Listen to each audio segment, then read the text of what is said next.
Welcome back to my channel. ഇന്ന് ഞാൻ evening വ്ളോഗുമായിട്ടാണ് വന്നിരിക്കുന്നത്. ഇവിടെ പാലിന് ഇവിടെ കാച്ചി വെച്ചിട്ടുണ്ട്. തൈരിന് ഒഴിച്ച് വയ്ക്കാൻ വേണ്ടിയിട്ടാണ് വെച്ചിരിക്കുന്നത്. ഇത് പിരിഞ്ഞ പാലാണ്. ഇത് നേരത്തെ ഉണ്ടാക്കി വെച്ചിരുന്ന തൈരാണ്. ഇതിന് കുറച്ചെടുത്ത് ഇനി തൈരാക്കാനായിട്ട് പോകും. ഇത് നമ്മുടെ തോട്ടത്തിലുള്ള മാങ്ങയാണ്. നല്ല വെറൈറ്റി മാങ്ങയാണ്. ഇതിനി പഴുപ്പിക്കാനായിട്ട് പൊതിന് വയ്ക്കും. അത് കഴിഞ്ഞിട്ട് വൈകുന്നേരം ഞാൻ ചായ ഇടാൻ പോവുകയാണ്. ചായ ഇനി പാലവിടെ വെച്ച ശേഷം ദോശയ്ക്ക് അരി വെള്ളത്തിലിട്ടിട്ടുണ്ടായിരുന്നു. ദോശയും ഉഴുന്നും കൂടെ ഒരുമിച്ച് കഴുകി വെള്ളത്തിൽ ഇട്ടിട്ടുണ്ട്. കുതിർന്ന് ഇരിപ്പുണ്ട്. അതിനെ ഒന്ന് ആട്ടി വയ്ക്കാനായിട്ട് ഞാൻ പോവുകയാണ്.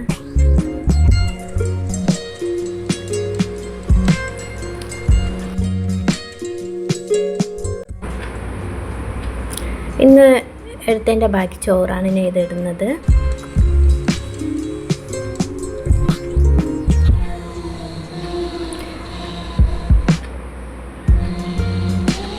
കുറച്ച് വെള്ളവും കൂടെ ഒഴിച്ചിട്ട് നമുക്കിതൊന്ന് അടച്ചു വെച്ചിട്ടൊന്ന് അരച്ചെടുക്കാം.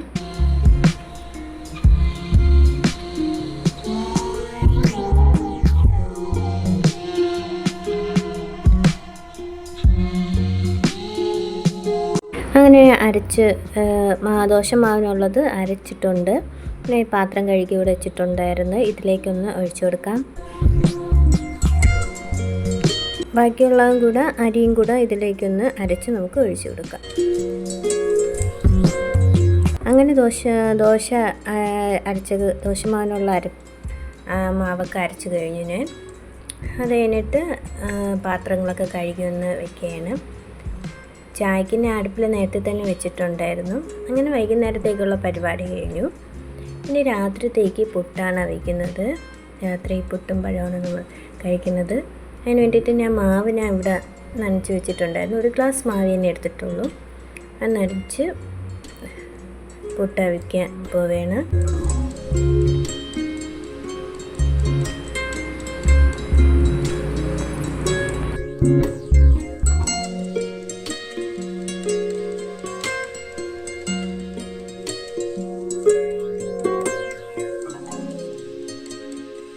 അങ്ങനെ 2 കുറ്റി ഞാൻ ഇവിടെ നിറച്ച് വെച്ചിട്ടുണ്ട്.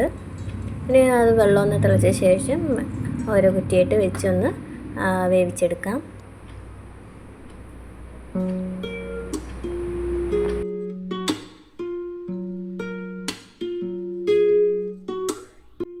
അങ്ങനെ ആദ്യത്തെ പുട്ട് വെന്തിട്ടുണ്ട്. അതിനെ തട്ടി വെച്ചിട്ടുണ്ട്. ഇതിലേക്ക് അടുത്ത കുറ്റിയും കൂടെ വെച്ച ശേഷം ബാക്കിയിരിക്കുന്ന മാവും കൂടെ നിറച്ചൊന്ന് വയ്ക്കാം. രണ്ടാമത്തെ കുറ്റിയും വേറെ വെന്തിട്ടുണ്ട്. നമുക്കിതിലേക്ക് ഒന്ന് പുട്ട് തള്ളി വെച്ച് കൊടുക്കാം. അങ്ങനെ പുട്ടിൻ്റെ പരിപാടിയൊക്കെ കഴിഞ്ഞിട്ടുണ്ട്. അത് കഴിഞ്ഞിട്ട് ഇന്നലെ കുറച്ച് ഗ്രേപ്സ് വാങ്ങിച്ചായിരുന്നു.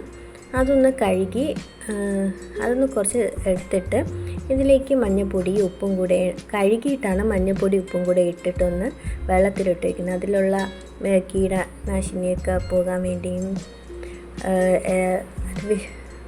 മരുന്നൊക്കെ തളിച്ചതല്ലേ, അപ്പോൾ എല്ലാ അണുക്കളും ചാവും. എൻ്റെ ഇന്നത്തെ വീഡിയോ ഇഷ്ടപ്പെട്ടെന്ന് വിചാരിക്കുന്നു. എൻ്റെ ചാനൽ സപ്പോർട്ട് ചെയ്യുക, സബ്സ്ക്രൈബ് ചെയ്യുക. അടുത്ത വീഡിയോയുമായി വീണ്ടും കാണാം.